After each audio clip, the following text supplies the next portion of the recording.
Floridians have seen some bitterly hard-fought political campaigns over the years. None was harder fought than the 1950 race for the U.S. Senate that pitted incumbent Senator Claude Pepper against his protege, Congressman George Smathers. He knew he couldn't beat me with anything like a normal campaign. But he had seen all the former governors propositioned by this big business crowd. The Associated Industries of Florida, primarily controlled by Mr. Edward Ball, they had asked every former governor in Florida to run against me, and every one of them had turned it down. And Smathers at first turned it down when they invited him to run. Then finally, he said, well, if you'll put $500,000 up in the bank for me and guarantee me so much more, I'll run. And they did it. Smathers had befriended Pepper in the mid-1940s when Smathers was trying to get his senator to get him out of the Marine Corps. Pepper helped Smathers then. He later helped Smathers get elected to Congress. There was a continuing exchange of warm letters between the two. In one of those letters, Smathers assured Pepper that whatever the rumors, Smathers would never challenge Pepper. The last letter that came to me was from his mother. He one time said, oh, indignation, he's attacking my mother. I wasn't attacking his mother. His mother wrote me, and it's in our files, I guess, right out there. She said, thank God for men like Claude Pepper. I'll never cease to be grateful to you for what you did for my son, George. And, you know, mothers generally don't lie. And so that's typical of the service that I rendered to him. Then, of course, he not only ran against me, he tried to destroy me. And then it's pertinent to recall that here in Tallahassee, they had what they called a goon squad. A goon is not an altogether desirable individual, I think, as we all understand.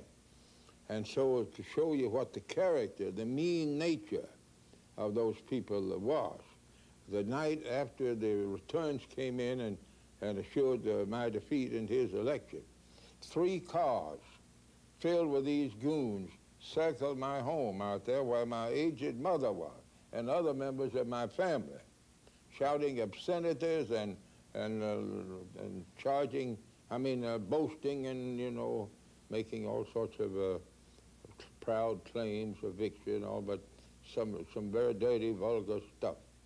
Among the most vulgar and legendary events in the campaign was a report in Time magazine.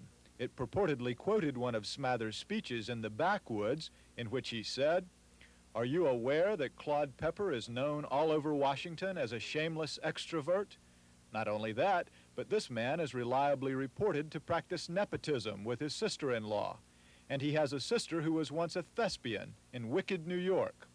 Worst of all, it is an established fact that Mr. Pepper, before his marriage, practiced celibacy." Smathers has always denied he ever said that. He offered $10,000 to anyone who would say they heard him say it, and nobody ever collected. Pepper says it doesn't matter.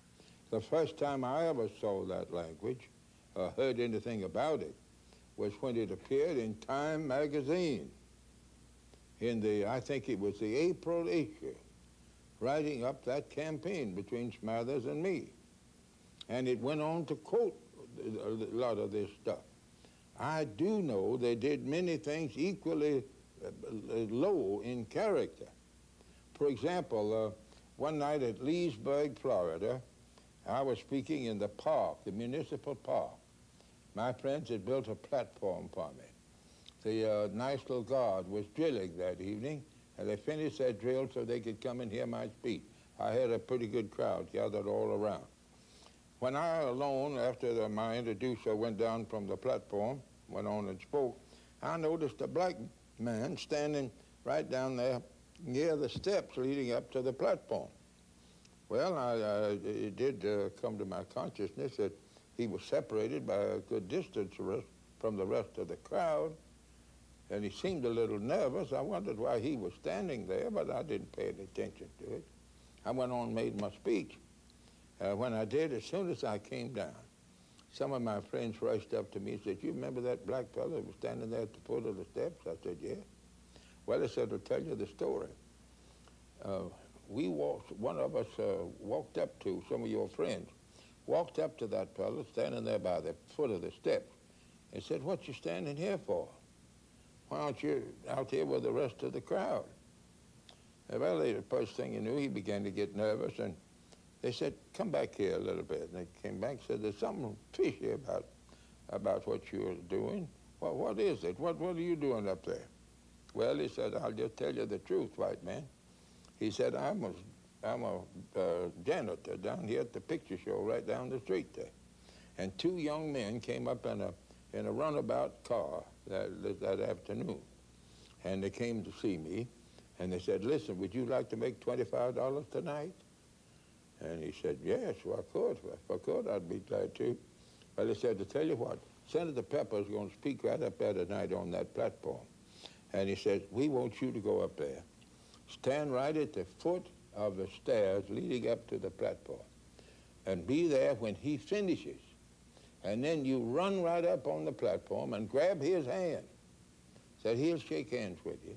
You grab his hand, and when a flashlight bulb flashes, you turn loose, come on back down here. We'll be watching from down here. We'll give you your $25. Now, the circuit judge, Judge T.G. Fudge, in that area, took the affidavit of that black fella that that's what they did there that evening.